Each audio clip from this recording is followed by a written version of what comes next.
to reverse this decision. It is big oil's ability to meddle in our elections and potentially overturn progress that Californians voted on. I'm telling you, this is proof that they are playing for keeps at the expense of our climate. So we, as House Democrats, are going to continue to push back and stand up to big oil and hold them accountable for the climate crisis, the climate chaos they have created. Thank you. And I'm now honored to turn it over to our climate champion, LCV Senior Vice President, Tiernan Sittenfield. Thank you so much, Congresswoman Kamlager-Dove. Hi, everyone. I'm Tiernan Sittenfeld with the League of Conservation Voters. Don't worry, I'm the last speaker, so you can get out of the rain and the humidity in just a second. But I want to give a huge thanks to our partners, Lori and Climate Power, for bringing us together on this extremely important and timely topic. And of course, huge thanks to the incredible members of Congress who are here today, Senators Schumer, Whitehouse, Markey, and Representatives Neguse, Barragan, and Kamlager-Dove. We are so grateful to all of them for all that they do, fighting for more climate progress, for more environmental justice, for more clean energy, and for standing up to big oil today and every single day. We are with Democrats in Congress and with President Biden, whose leadership we are so grateful for all that they have done for the Inflation Reduction Act, for so much climate progress through executive action. We are with them to defend all of this progress, to make even more progress, to hold big oil accountable, and to make polluters pay. Now, this incredible leadership could not stand in more stark contrast than the MAGA Republicans in Congress and Donald Trump, who are catering to big oil at every single step, even as big oil tries to collude with OPEC to keep prices high. Why? To pad their already enormous profits. This is beyond outrageous. This is completely unacceptable, and we are all in. Will not be released until the conclusion of the legal process.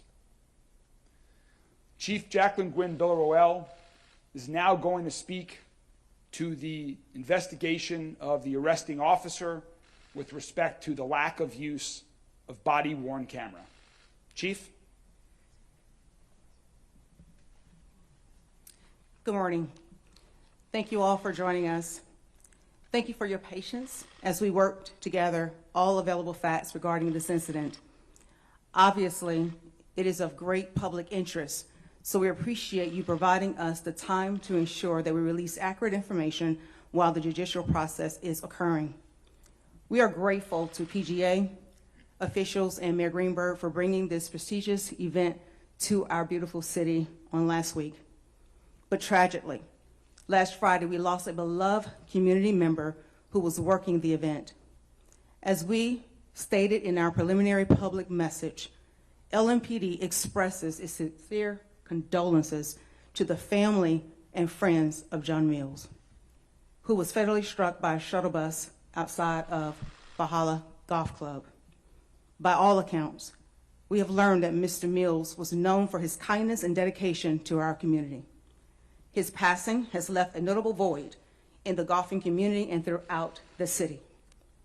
Regarding the results of our internal investigation, Detective Gillis did have an encounter, as we know, with Mr. Scottie Scheffler. Detective Gillis should have turned on his body-worn camera, but did not.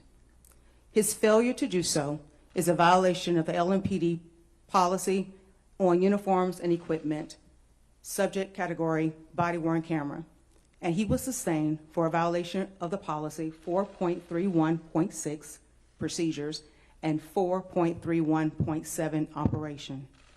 Detective Gillis did not have his body-worn camera operationally ready as required by our policy. He was performing a law enforcement action as defined in our policy. Further, in section 4.31.7 states, members will maintain their BWC in a constant state of operational readiness. Detective Gillis was counseled by his supervisor. We understand the seriousness of the failure to capture this interaction which is why our officer has received corrective action for this policy violation. This corrective action has been notated on a performance observation form, which is in line with our disciplinary protocol and practices.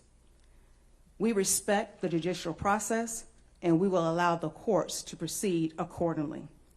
We will not be able to make any further statements as relates to this matter. At the conclusion of this press conference, as you've already heard, we will release the documents as follows.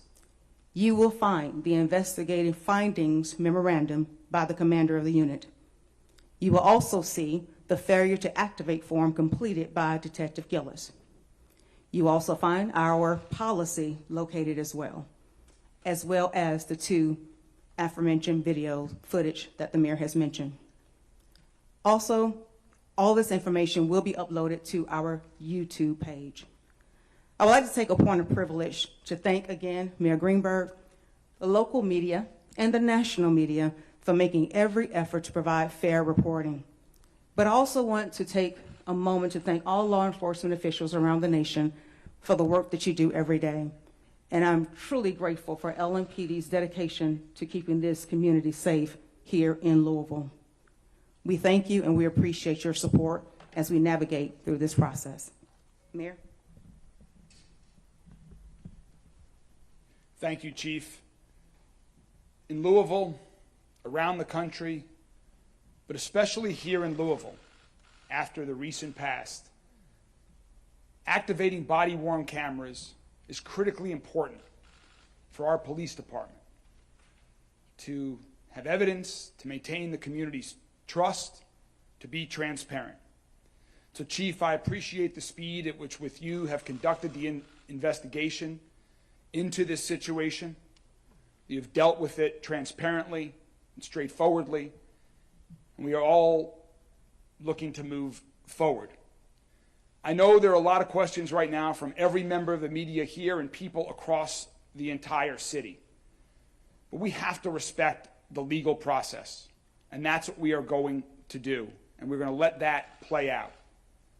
We want to move forward. Mr. Scheffler has made it clear that he wants to be moved forward. And I know that everyone else involved at LMPD wants to move forward.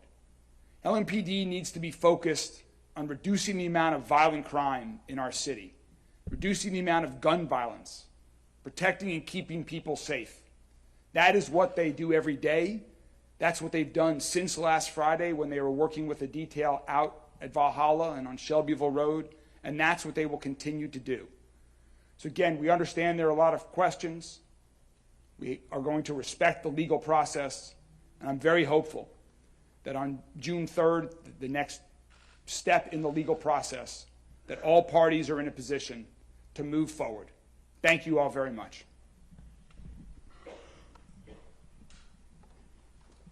Could Detective Gillis have issued a citation rather than an arrest?